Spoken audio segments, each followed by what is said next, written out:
بسم اللہ الرحمن الرحیم۔ السلام علیکم ناظرین۔ جو مین موضوع ہے وہ تو براڈ شیٹ ہے۔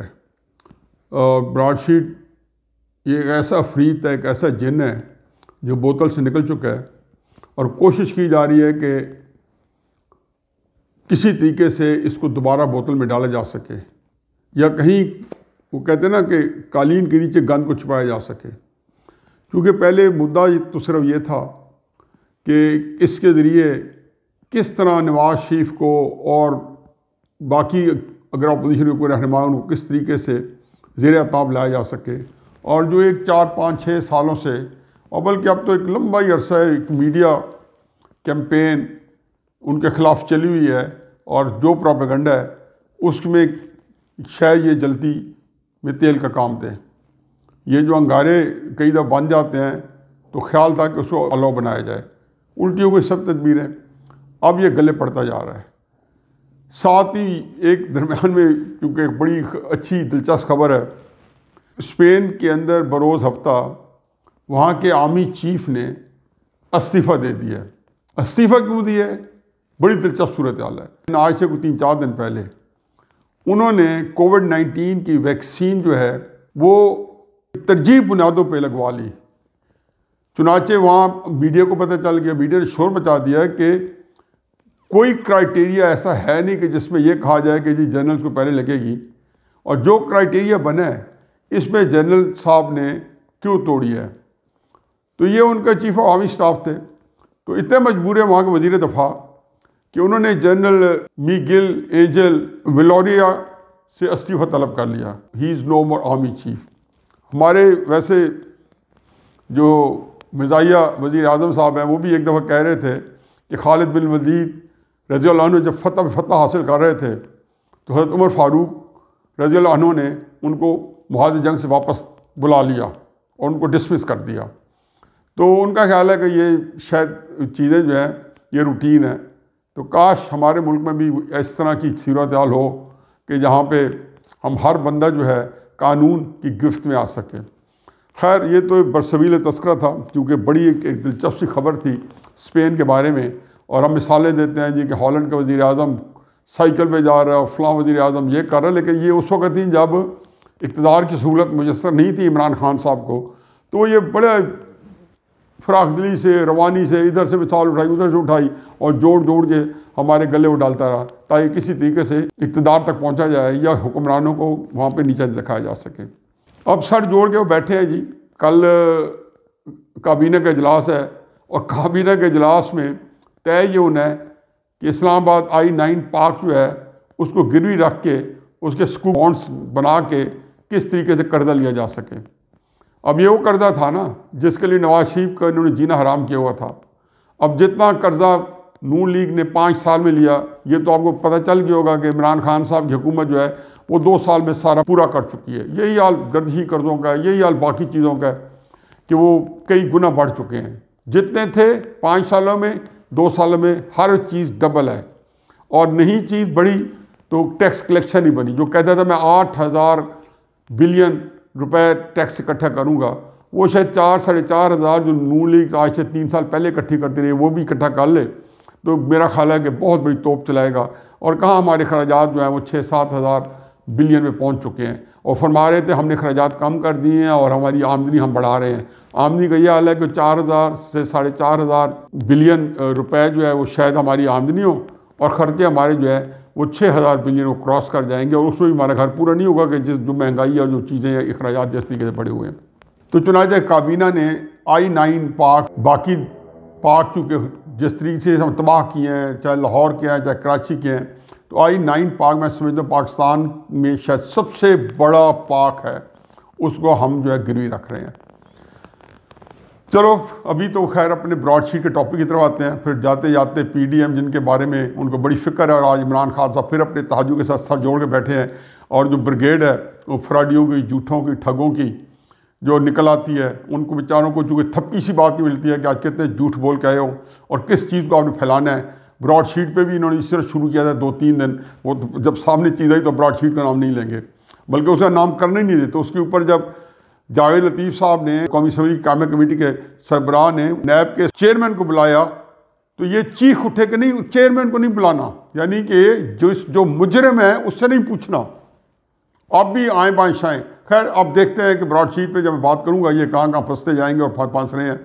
تو یہ وہاں پہ بیٹھے ہیں آج ساتھ جوڑ کے کہ جی پی ڈی ایم کے پاس بیانیہ نہیں ہے، پی ڈی ایم جو ہے وہ بکھر چکی ہے، پی ڈی ایم یہ ہو چکی ہے، لیکن بیٹھے ساتھ جوڑ کے ہیں کہ پی ڈی ایم کا کیسے جو ہے سدباب کیا جا سکے اور اس کیمپین کے بارے میں کس طریقے سے مؤثر جواب دیا جا سکے۔ یہ صورتحال ہے پی ڈی ایم کی جو چل رہی ہے۔ ساتھ براڈ شیٹ کے بارے میں جو اس کے سربراہ بنے ہیں جن کی طرف سے ابھی یہ پتہ نہیں چلا کہ انہوں نے قبول کیا ہے یا نہیں کی، انکوائری کمیٹی کے، وہ کہتے ہیں دودھ کی رکھوالی کے لیے ایسی چیز جو پہلے اس کو خراب کرتی رہی ہے۔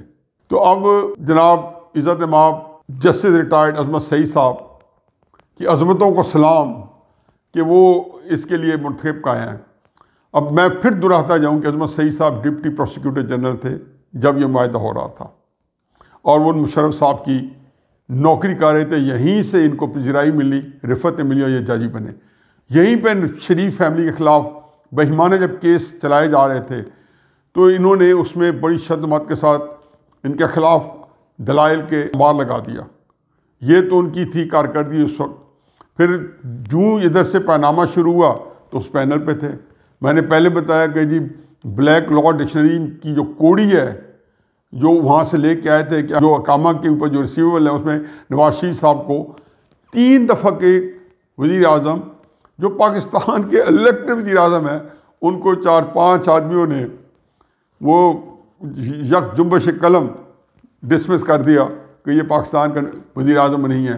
بہرحال کرشمہ ساز ہیں ان کی شخصیات، کچھ بھی کر سکتے ہیں۔ تو کہتے ہیں جب یہ لاٹھی میری ہے تو بھینس کیوں تمہاری ہے، پیچھے طاقت بھی موجود ہے اور آگے جو ہے کالا گاؤن بھی پہنا ہوا ہے، تو اس کے اوپر کوئی بھی فیصلے ہوتے رہے ہیں، ہوتے رہیں گے، جیسے منیر سے لے کے آج تک، اور خود ہی اپنے فیصلوں پہ شرماتے رہے ہیں۔ جج ارشد ملک بھی ان کے سامنے ہیں، جو ان کی ویڈیو بھی جنہوں نے عام کی یا بنا کے بلیک میل کیا وہ بھی سب کچھ سامنے ہے۔ تو یہ جناب یہاں پہ سٹوری ختم نہیں ہوئی۔ اسی پینامہ کی جب جی آئی ٹی بنی تو واٹس ایپ کال کر کے یہ موصوف صاحب جج صاحب اس کو حشب کر دیا، ہلنے نہیں دیا۔ انہوں نے کیا کیا؟ انہوں نے یہ فرمایا جی کہ فلاں بندے کو ایس سی سی پی سے ہونا چاہیے، فلاں بندے کو اسٹیٹ بینک سے ہونا چاہیے، فلاں بندے کو ایف آئی اے سے ہونا چاہیے، واجد ضیاء۔ پھر واجد ضیاء کا جو کزن ہے وہ کیا کرے گا؟ پھر واجد ضیاء کو اس کے بعد کون سی نوکری ملنی ہے کہ آئی جی بنا دیا گیا ریلوے کا، آج تک اس کے اوپر نچھاور ہو رہی ہے نوکری ہے۔ تو یہ واٹس ایپ کال کرنا جو کی ذمہ داری جو تھی وہ ان کے سپورٹ تھی عظمت سعید صاحب کے۔ نہال ہاشمی کیس میں فرمایا کہ آپ لوگ مافیا ہیں، اور یہ ان کو مافیا سمجھتے رہے۔ مافیا کا تو خیر ان کو کیا پتہ ہے، مافیا کا ان کو پتہ ہے، لیکن مافیا کی طرف نہ دیکھیں گے نہ یہ بات کریں گے، چاہے وہ پرائیویٹ سیکٹر میں ہو یا سرکاری سیکٹر میں ہو، یہ اس کی بات نہیں کریں گے۔ پھر اس کے بعد عظمت سعید صاحب شوق خانم کے ریٹائرمنٹ کے بعد بورڈ آف گورنرز کے ممبر بن کے آسودگی سے زندگی گزار رہے تھے۔ لیکن وہ کہتے ہیں نا انسان نے اور عظمتیں دیکھنی ہوتی ہیں۔ پھر ایک ذلت اور عزت کا ایک تعین اللہ میاں کے پاس بھی ہے، اور اللہ میاں ایک قرآن کی آیت ہے کہ میں اس وقت تک موت نہیں دیتا ہوں جب تک اس کی اصلیت آشکار نہ کر دوں، کیونکہ یہ بڑی پوزیشن پہ ان لوگوں کی اصلیت آشکار ہونی ہے۔ تو اللہ کرے کہ یہ قبول کر لیں، اور قبول کرنے کے بعد پھر اپنا باجہ بچواتے رہیں، ذلیل ہوتے رہیں اور بے عزت ہوتے رہیں۔ اب اسی دوران میں اسی براڈ شیٹ جس کی انہوں نے انکوائری کرنی ہے، بیان آیا جو انہوں نے لنڈن ہائی کورٹ میں براڈ شیٹ کیس میں دیا۔ اس بیان میں انہوں نے بڑی خوبصورت باتیں کی۔ پہلی بات انہوں نے یہ کی کہ براڈ شیٹ والے جو ہیں وہ بہت بڑے فراڈی ہیں، انہوں نے ہمیں بیوقوف بنایا۔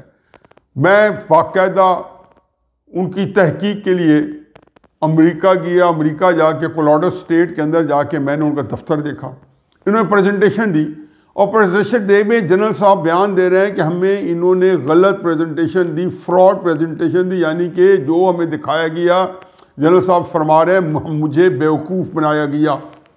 پھر فرما رہے ہیں کہ جو میرا پروسیکیوٹر جنرل تھا فاروق آدم خان، یاد رہے کہ ڈپٹی پروسیکیوٹر جنرل تھے عظمت سعید شیخ صاحب۔ تو فاروق آدم خان جو ہے اس کا جو بیٹا ہے اسی فرم کے ایک پارٹنر کے لیے کام کر رہا تھا، یعنی کہ یہ ان کا ملازم تھا اور کلیش آف انٹرسٹ تھا۔ یہ ان کو پہلے پتہ چلا، بعد میں پتہ چلا، اس وقت پتہ چلا، اس کے بارے میں آگے کمپلیٹ خاموشی ہے۔ پھر انہوں نے کئی جو اہداف ہم نے دیے براڈ شیٹ وہی ہمیں بار بار دکھاتا رہا، پیش کرتا رہا، براڈ شیٹ نے ہمیں کوئی کمائی نہیں کر کے دی، کچھ بھی ریکوری زیرو کر کے دی، ریکوری زیرو کر کے دی۔ $5 ملین پہلے دے چکے ہیں، $1.5 ملین موصوف جنرل ریٹائرڈ امجد صاحب اپنے ہاتھ سے دے چکے ہیں۔ $28 ملین ہمارا UBL لندن میں، جنہوں نے کمال مہارت سے، دیکھو مہارت دیکھیں نیب والوں کی، یہ چیئرمین میں کہتا ہوں کہ آپ دیکھ لیں، لیکن یہ دندناتے پھریں گے۔ یہاں پہ میر شکیل الرحمان کو جیل مل سکتی ہے، یہاں پہ وہ بیچارے مسلم لیگ نون کے MNA افضل کھوکر، اس کے بھائی سیف کھوکر کا گھر انہوں نے 40 50 60 کنال پہ گھر انہوں نے ڈیمولش کر دیا۔ 4-5 گھر تھے بہنوں کے، بھائیوں کے، بڑے بڑے، کھوکر پیلس اس کا نام تھا، وہ سارا ریس ٹو گراؤنڈ کر گیا۔ کل سارا دن، اتوار کو آتے ہیں جرائم پیشہ لوگ، جیسے ڈاکو آتا ہے گھر میں آپ کے، چور صبح سویرے VR میں آئے گا، صبح اذانوں سے 1 گھنٹہ پہلے کہ گہری لوگ نہیں سو رہے ہوں گے، یہ واردات کریں گے کہ یہ سرکاری لوگ ہیں، یہ ہفتے کی رات شام کو کریں گے، اتوار کی صبح کو کریں گے، کیونکہ عدالتیں بند ہوں۔ اول تو کیا عدالتیں کیا کہتی، یہاں ان کے سامنے کون بولتا ہے؟ تو یہ لوگ اس واردات کے بعد یہ نیب والے جو ہے نا، وہ اس طرح دندناتے پھر رہے ہیں، وہ کہتے ہیں میں فیس نہیں کیس دیکھتا ہوں۔ $28 ملین جو ہے منتقل کیے گئے، کوئی بات نہیں کرتا۔ وہ تحقیق کریں گے پاناما 2 بنانے کے لیے کہ کوئی نکلتا ہے اس میں سے تو نواز شریف کے اوپر۔ اور 28 ملین کیوں دینے پڑے؟ کیونکہ JIT کے اندر انہوں نے فرمایا تھا کہ $100 ملین کے ایسٹس ایسے ہیں جو پکے ہم نے ڈھونڈ لیے ہیں۔ اور کیا معاہدہ سائن کر کے آئے تھے وہ، جنہوں نے غلط پریزنٹیشن کے اوپر، کہ براڈ شیٹ جو ہے جو اہداف ڈھونڈے گی اس کا بھی وہ 20% دے گی، اور جو ہم ڈھونڈیں گے اسی دوران اس کا 20% دے گی۔ انہوں نے کہا جی یہ جو آپ نے ڈھونڈے ہیں نواز شریف کے، اس میں بھی ہمارا حصہ ہے۔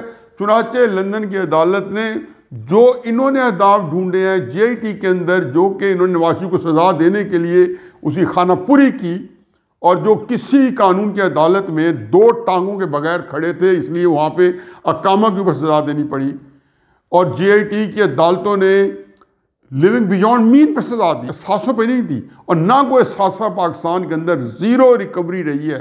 اگر ہے تو بتا دیں، ایک ہی ریکوری تھی ریاض ملک صاحب بحریہ والے کی، اور وہ ایک لمبی داستان ہے کہ کس طریقے سے وہ ریکوری، ایک گرم بال تھی، اس کو نہ سپریم کورٹ لے سکتی تھی، اور نہ شہزاد اکبر صاحب جو کہ پتہ نہیں کس کس جرم میں ملوث ہوں گے جب کوئی تحقیقات ہوگی، نہ یہ لے سکے تھے۔ اب اس طریقے سے انہوں نے فرمایا کہ جی براڈ شیٹ ہم سے پیسے $5 ملین لے گی، 28 ملین کا بھی ذکر نہیں کیا کیونکہ کیس کے اندر انہوں نے یہ گواہی دی ہے، اور یہ رونا رویا۔ اب مجھے بتائیں کہ ایک بندہ جو ذمہ دار ہے، وہ خود کہہ رہا ہے کہ میں غلط پریزنٹیشن کے اوپر ایک ایسی کمپنی کو دیا جو فراڈیا تھی، ایک بندہ کہہ رہا ہے کہ یہ ہمارے پروسیکیوٹر جنرل کا لڑکا ان کے ساتھ کام کر رہا تھا، کلیش آف انٹرسٹ تھا۔ یہی براڈ شیٹ کمپنی ہے جس نے عمران خان کو بھی شیشے میں اتار دیا۔ عمران خان صاحب بھی فرما رہے تھے کہ $1 بلین ہم نے پکڑ لیا اگلے دن، کیوں ساروں کی بات چیت گلی تھی۔ شہزاد اکبر صاحب اتنا بڑا منہ ہے نا، اتنا منہ کر کے بیٹھے تھے اور کہہ رہے تھے کہ جی نواز شریف پکڑا گیا، یہ کر، اب یہ منہ چھپا کے پھر رہے ہیں، قربان ان کے، اس کا دن کبھی چھانکا نہیں ہے۔ اس صورت میں اب یہ براڈ شیٹ جو ہے اب آئیں، شریف صاحب آپ بھی تشریف لائیں، ان سے بھی کہیں گے جو کرنا ہے کر دیں۔ یہ براڈ شیٹ میں پہلے دن سے کہہ رہا تھا، ابھی اس کے اوپر پہلا میرا حرف یہی تھا کہ یہ براڈ شیٹ جو ہے اگر یہ پاکستان کے نظام کو لپیٹتی نہیں ہے تو یہ پاکستان جو جس ہوگا وہ پھر پاکستان یہ نہیں ہوگا، اور پھر کئی فیکٹر باہر کے ہیں جو ٹریگر کر رہے ہیں۔ اتنے میں PDM جو ہے وہ بھی کل جو ہے وہاں پہ سر جوڑ کے بیٹھے ہیں۔ میرا اپنا خیال ہے کہ زرداری صاحب کو شاید بہت ہی امید دلا دی گئی ہے، اور کوئی اتنا مشکل ہی نہیں ہے، کیونکہ یہاں پہ چاہے پنجاب کی گورنمنٹ ہو یا مرکزی حکومت ہو، کچے دھاگے سے بندی ہوئی ہے۔ ہو سکتا ہے کہ جان چھڑانے کے لیے اور براڈ شیٹ کے اوپر کرنے کے لیے وہ عمران خان صاحب کو یا پنجاب کی گورنمنٹ کو ڈسمس کر دیں۔ یہ کم از کم تاثر ہے جو اپوزیشن جو ہے وہ دے رہی ہے، یا پورے طریقے سے پیپلز پارٹی جو ہے اپوزیشن کے بہاف پہ جو ہے بہت ہی کھل کے دے رہی ہے۔ اب میرا خیال ہے کہ اس صورتحال میں جو صورتحال سامنے آ رہی ہے اس میں تو یوں لگتا ہے کہ اگر یہ صورتحال ہو گئی تو جو اصل جو بیٹھے پیچھے سے اپنے موروں کو چلا رہے ہیں، جو اپوزیشن کو بھی کسی نہ کسی طریقے کنٹرول کرنے کی کوشش کر رہے ہیں، اور عمران خان کی حکومت کو بھی کسی نہ کسی طریقے سے کنٹرول کرنے کی کوشش کر رہے ہیں، باوجود ہے کہ دونوں جگہ پھنسے ہوئے ہیں، تو ان کے لیے اپوزیشن کی سپورٹ کرتے ہیں تو ڈیول ہے۔ عمران خان صاحب کو ڈم کرتے ہیں تو ڈیپ سی ہے۔ اب آیا انہوں نے ڈیول کا انتخاب کرنا ہے یا ڈیپ سی کا، اس کے علاوہ مجھے اور ایسے لوگوں کا کوئی اور مستقبل نظر نہیں آتا۔ وما علینا الا البلاغ۔